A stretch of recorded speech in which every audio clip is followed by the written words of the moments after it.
नमस्कार, बहुत स्वागत है आप सभी का। आज की बात में आपके साथ हूं मैं दीपा बाफिला। बुलेटिन की शुरुआत मेरठ से मिल रही खबर के साथ करते हैं। मेरठ में पूर्व मंत्री याकूब कुरैशी के अवैध मीट प्लांट मामले में आज इलाहाबाद हाईकोर्ट में सुनवाई होगी। एमडीए यानी कि मेरठ विकास प्राधिकरण के ध्वस्तीकरण के आदेश के खिलाफ याकूब कुरैशी के बेटे इमरान कुरैशी ने याचिका दायर की थी और वहीं इलाहाबाद हाईकोर्ट में मेरठ विकास प्राधिकरण भी अपना पक्ष रखेगा। एमडीए की दलील है कि बिना नक्शे के अल फहीम मीट प्लांट को बनाया गया और सार्वजनिक भू उपयोग की जमीन पर इस मीट प्लांट का काफी हिस्सा है।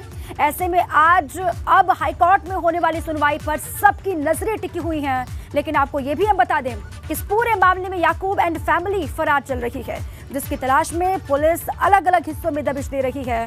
और इसी बीच में आज होनी है इलाहाबाद हाईकोर्ट में सुनवाई। क्या कुछ होगा इस पर लगातार नजर है।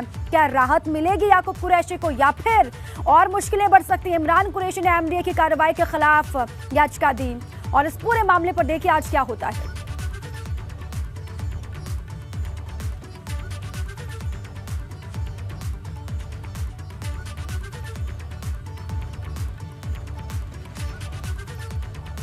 तो लगातार नजर है इमरान कुरैशी कि पूरी फैमिली के तलाश में पुलिस लगातार दबिश दे रही है अलग अलग हिस्सों में। अब ये दरअसल पूरा मामला है क्या, किस मामले में सुनवाई होनी है इलाहाबाद हाईकोर्ट में, वो जरा आपको साफ कर देते हैं। अवैध मीट प्लांट के ध्वस्तीकरण के खिलाफ सुनवाई होनी है। याकूब कुरैशी के बेटे इमरान कुरैशी ने याचिका दी थी और मेरठ विकास प्राधिकरण के आदेश के खिलाफ याचिका दी गई। मेरठ विकास प्राधिकरण भी अपना पक्ष रखेगा कोर्ट में और एमडीए की दलील ये है कि बिना नक्शे के मीट प्लांट बनाया गया और सार्वजनिक जमीन का उपयोग करके मीट प्लांट वहां पर बनाया गया है। अब इस पूरे मामले पर देखिए हाईकोर्ट की तरफ से क्या कहा जाता है। वहां पर एमडीए भी अपना पक्ष रखेगा, अपनी दलीलें रखी जाएंगी कोर्ट के भीतर। अब कोर्ट किस तरीके से इस पूरे मामले को देखता है और याकूब कुरैशी की पूरी फैमिली को राहत मिलेंगी या फिर मुश्किलें और भी बढ़ सकती हैं, इस पर लगातार नजर होगी। ये पूरा मामला क्या है ये हमने आपके सामने रख दिया है। देखिए मेरठ विकास प्राधिकरण के आदेश के खिलाफ ये याचिका और इसी पर सुनवाई होनी है। मेरठ विकास प्राधिकरण भी अपना पक्ष रखेगा और मेरठ विकास प्राधिकरण यानी कि एमडीए की दलील कि बिना नक्शे के ही मीट प्लांट बना दिया गया और सार्वजनिक जमीन का उपयोग करके मीट प्लांट बनाया गया है, ये भी एमडीए की दलील है। इस पूरे मामले पर लगातार नजर है। क्या हाईकोर्ट से मिलेगी राहत याकूब कुरैशी एंड पूरी फैमिली को और याकूब के बेटे की याचिका पर ही ये सुनवाई होनी है। देखिए अवैध मीट प्लांट के ध्वस्तीकरण के खिलाफ ये सुनवाई होनी है और याकूब कुरैशी के बेटे इमरान कुरैशी ने याचिका दी थी जिस पर आज सुनवाई होगी और एमडीए के आदेश के खिलाफ याचिका लगाई गई है। मेरठ विकास प्राधिकरण भी अपना पक्ष रखेगा। आप देखिए एमडीए की तरफ से क्या कहा जाता है, क्या दलीलें और पेश की जाती हैं, किस तरीके से पक्ष रखा जाता है, इस पर भी लगातार नजर होगी। अभी तक जो एमडीए कह रहा है उसके मुताबिक कि नक्शा नहीं है, बिना नक्शे के मीट प्लांट बना दिया गया और सार्वजनिक जमीन का उपयोग करके ही मीट प्लांट बनाया गया है, जिसको लेकर मुश्किलें कम होने का नाम नहीं ले रही है याकूब कुरैशी की। लेकिन आज देखिए क्या होता है, हाईकोर्ट से कोई राहत मिलती है, थोड़ी बहुत राहत की सांस ले पाते हैं याकूब कुरैशी या फिर और भी आने वाले दिनों में मुश्किलें बढ़ सकती हैं क्योंकि पुलिस की टीम अलग अलग हिस्सों में लगातार दे रही है दबिश। याकूब कुरैशी बेटे इमरान, फिरोज पत्नी संजीदा बेगम पर एफआईआर दर्ज हो चुकी है। 10 लोगों की गिरफ्तारी हुई इस पूरे मामले में, लेकिन अभी भी याकूब एंड फैमिली फरार है। अब इन तक कैसे पहुंचा जाए, इसीलिए अलग अलग टीमें गठित की गई हैं जो अलग अलग हिस्सों में जाकर के दबिश भी दे रही हैं। आज सुनवाई जो होनी है उसमें क्या कुछ हो सकता है और क्या और जानकारी ये जान लेते हैं। हमारे साथ मेरठ से सहयोगी सनोज शर्मा जुड़ चुके हैं। सनोज, आज देखिए ये साफ होगा कि राहत मिलेगी याकूब कुरैशी और पूरी फैमिली को या फिर मुश्किलें बढ़ सकती हैं। सुनवाई होनी है इलाहाबाद हाईकोर्ट में, क्या जानकारी आपके पास, क्या लग रहा है, क्या हो सकता है, संभावनाएं किसकी ज्यादा है? देखिए याकूब कुरैशी के जो बेटे इमरान कुरैशी का अल फहीम मीटेक्स प्राइवेट लिमिटेड नाम से जो मीट प्लांट है वो जिस ज़मीन पर बनाया गया है उसमें से कुछ ज़मीन भू उपयोग की है जिस पर निर्माण नहीं किया जा सकता और ना ही उसका मानचित्र पास किया जा सकता है। इस मामले में आज हाई कोर्ट में सुनवाई है। हालांकि पहले भी सुनवाई होनी थी लेकिन किसी कारण की वजह से सुनवाई नहीं हो सकती थी और आज फिर इस मामले में सुनवाई की तारीख तय की गई है। दोनों ही बातें निकलकर सामने आ रही हैं कि इस मामले में सुनवाई होती है तो हो सकता है कि याकूब कुरैशी को राहत ना मिले और मेरठ विकास प्राधिकरण ने जो ध्वस्तीकरण की नोटिस जारी किया था, उस मामले पर जो मेरठ विकास प्राधिकरण की टीम है वो उस पर आगे की कार्रवाई कर सकती है। हो ये भी सकता है कि जो याकूब कुरैशी है उसको कोई थोड़ी राहत मिल जाए, लेकिन अभी हमारी अधिवक्ता से बात हुई है तो उनका ये कहना है कि एक ऐसी भी तस्वीर निकल कर सामने आ रही है कि चूंकि पिछली बार सुनवाई में भी कोई बात निकल कर सामने आई थी, सुनवाई नहीं हो सकती थी और शायद जो तारीख लगाई जाती है शायद उस पर भी कुछ संशय बना हुआ है, लेकिन तस्वीर पूरी तरीके से दोपहर बाद तक साफ हो पाएगी कि याकूब प्रकरण में सुनवाई हुई या नहीं हुई तो फिर याकूब के पक्ष में कोई फैसला आया या मेरठ विकास प्राधिकरण को जिस दिन का इंतजार है कि जो ध्वस्तीकरण का आदेश उनकी तरफ से नोटिस चस्पा किया गया था और उस नोटिस के खिलाफ याकूब कुरैशी हाईकोर्ट चले गए थे कि उनका जो मीट प्लांट है उसको ध्वस्त न किया जाए। उन्होंने बाकायदा शमन मानचित्र दाखिल कर रखा है, वो इसकी बॉन्डिंग और जो पैसे हैं वो जमा करने के लिए तैयार है, लेकिन चूंकि वो भू उपयोग की ज़मीन है जिस पर कोई निर्माण हो ही नहीं सकता और मेरठ विकास प्राधिकरण के नियमों में कोई ऐसा नियम नहीं है कि याकूब कुरैशी के इस मीट प्लांट का जो मानचित्र है उसको पास किया जा सके, उनसे शमन शुल्क वसूला जा सके, तो तमाम कई ऐसे पहलू हैं कि जिन पर आज तस्वीर साफ हो सकती है। बिल्कुल ठीक है। अब ध्वस्तीकरण होगा मीट प्लांट का या फिर बच जाएगा मीट प्लांट और बच जाएंगे याकूब कुरैशी, इसको लेकर आज दोपहर तक कोई तस्वीर हाईकोर्ट से साफ हो सकती है। बहुत शुक्रिया आपका सनोज पूरी जानकारी विस्तार से देने के लिए। गाजियाबाद के मोदी नगर में राजस्व विभाग ने करीब 597 बीघा जमीन को शत्रु संपत्ति घोषित कर दिया है, जिसके बाद अब इस जमीन पर सरकार का अधिकार होगा और ऐसे में अब इस जगह पर लंबे अरसे से रह रहे लोगों के आशियाने पर प्रशासन की तलवार लटक रही है। मोदी नगर तहसील प्रशासन की ओर से गांव में मुनादी कराकर निर्माण कार्यों पर रोक लगा दी गई है और अब इस पूरे मामले में सैकड़ों लोग तहसील पहुंचे, अपना विरोध वहां पर जाकर के जाहिर किया। पीड़ितों के समर्थन में मौके पर किसान नेता भी पहुंच गए, तस्वीरें दिखा रहे हैं आपको। अधिकारियों पर जमकर भड़ास निकाली गई तो वहीं मौजूदा विधायक मंजू सिवाच ने इस मामले को सीएम के सामने रखने की बात कही है। हालांकि एडीएम प्रशासन का कहना है कि कानून के तहत कार्रवाई की जा रही है।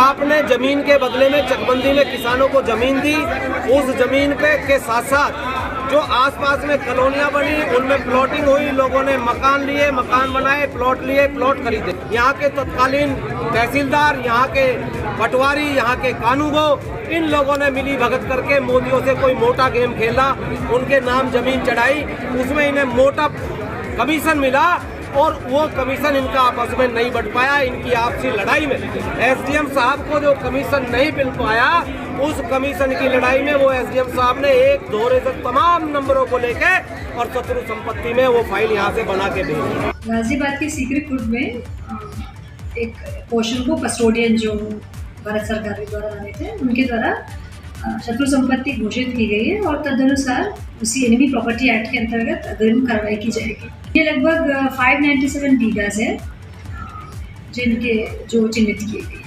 शत्रु संपत्ति का केस चला था पुराने समय से, तो उसमें एक डिसीजन और एक नोटिफिकेशन आया राजस्व विभाग के तरफ से। थोड़ा उसकी वजह से अफरा तफरी का माहौल है क्योंकि मोहल्ले जो प्रॉपर्टी डीलर्स ने बेचे थे उनको भी शत्रु संपत्ति में इंक्लूड कर दिया है। तो उस विषय में तहसील से भी बात करी और उच्च स्तर अधिकारियों को, प्रमुख सचिव को और केंद्रीय सरकार को इससे अवगत कराएंगे और कोई भी इस तरह की अनहोनी न।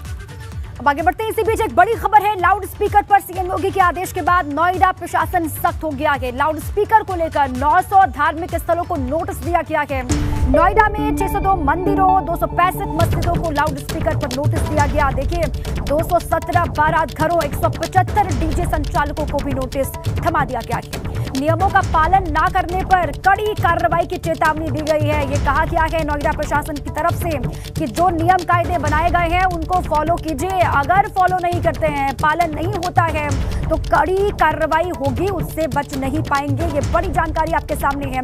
लाउड स्पीकर को लेकर जिस तरीके से सीएम योगी के आदेश है उसके बाद नोएडा प्रशासन सख्त हो गया है। लाउड स्पीकर को लेकर 900 धार्मिक स्थलों को नोटिस दिया गया, उनमें मंदिर भी है और मस्जिद भी है। नोएडा में 602 मंदिरों, 265 मस्जिदों को लाउड स्पीकर पर नोटिस थमा दिया गया है। इसके अलावा 217 बारात घर हैं और 175 डीजे संचालकों को भी नोटिस थमा दिया गया है। नियमों का पालन ना करने पर कड़ी कार्रवाई होगी।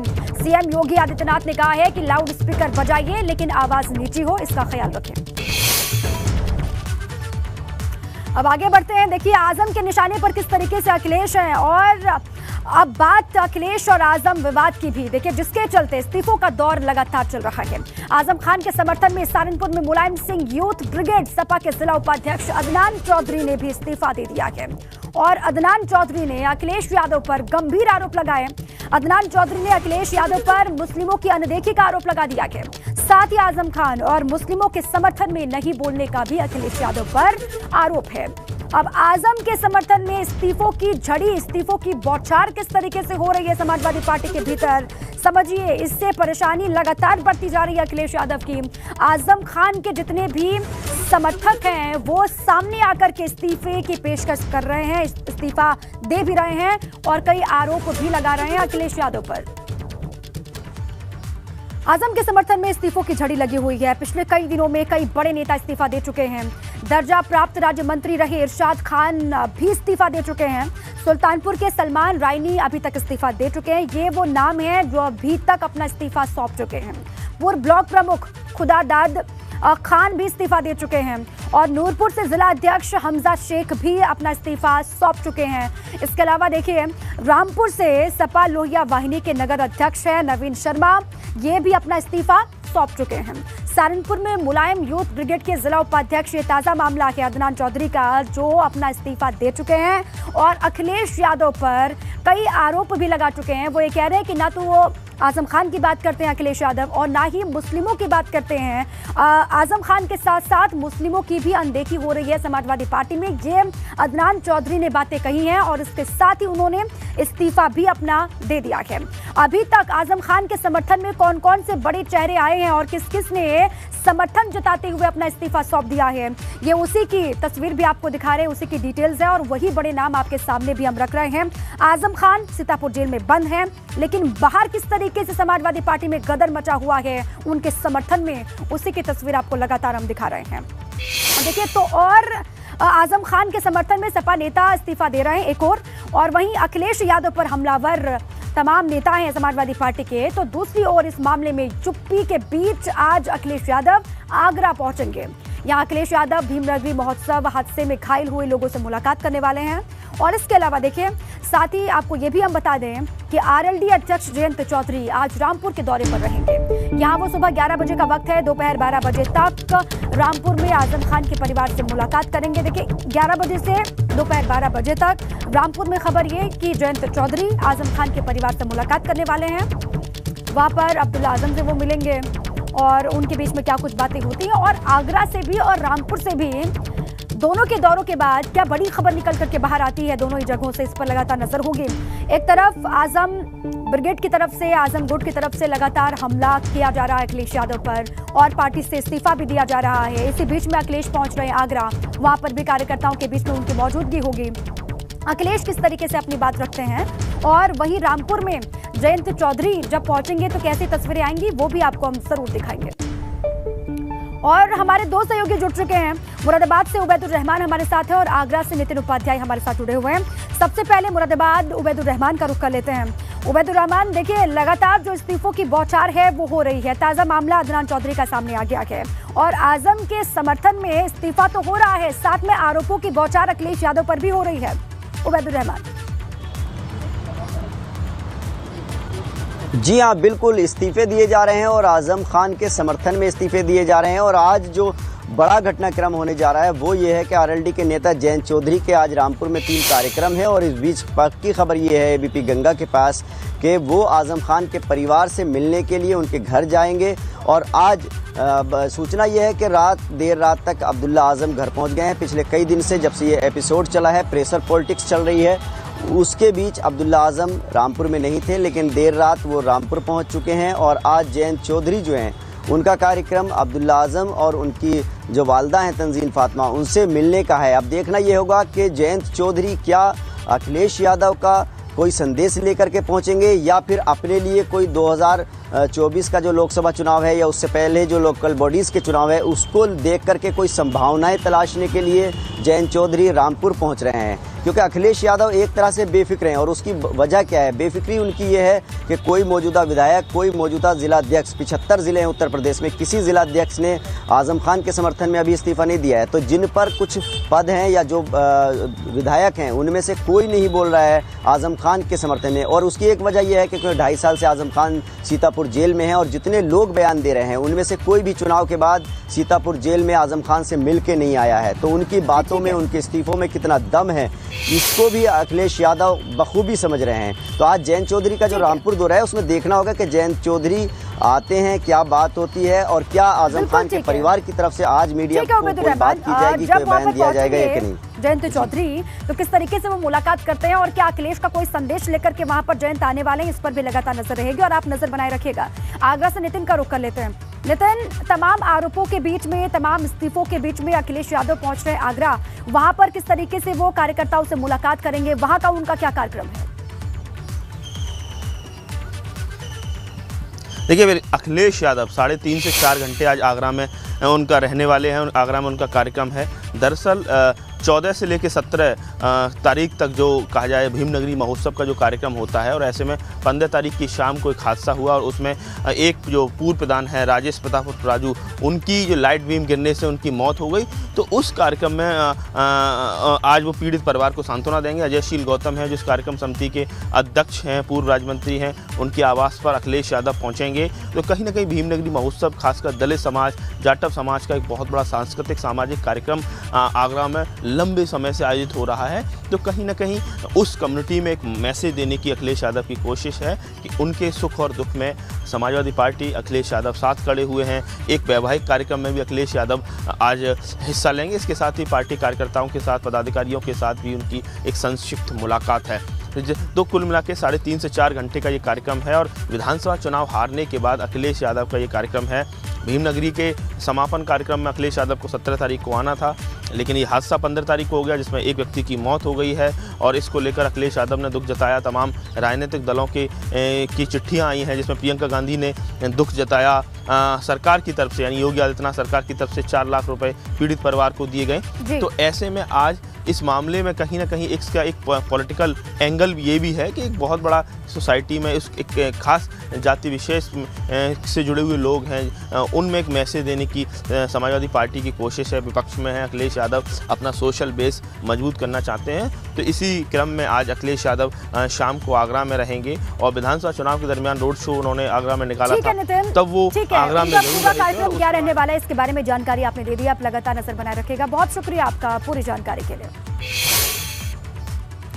और इसी बीच बड़ी खबर है, यूपी विधानसभा में हर विधायक की होगी अपनी सीट। जी हां, विधानसभा में सीटें 379 से बढ़ाकर 404 की गई हैं। हर सीट पर टैबलेट होगा और पेपरलेस कार्रवाई को बढ़ावा मिलेगा। ये बड़ी जानकारी। 18वीं विधानसभा की पहली बैठक में सभी सदस्यों की अपनी सीट तय होगी और विधानसभा सदन में 403 विधायकों और एक महाधिवक्ता को मिलाकर कुल 404 सीटों की जरूरत थी।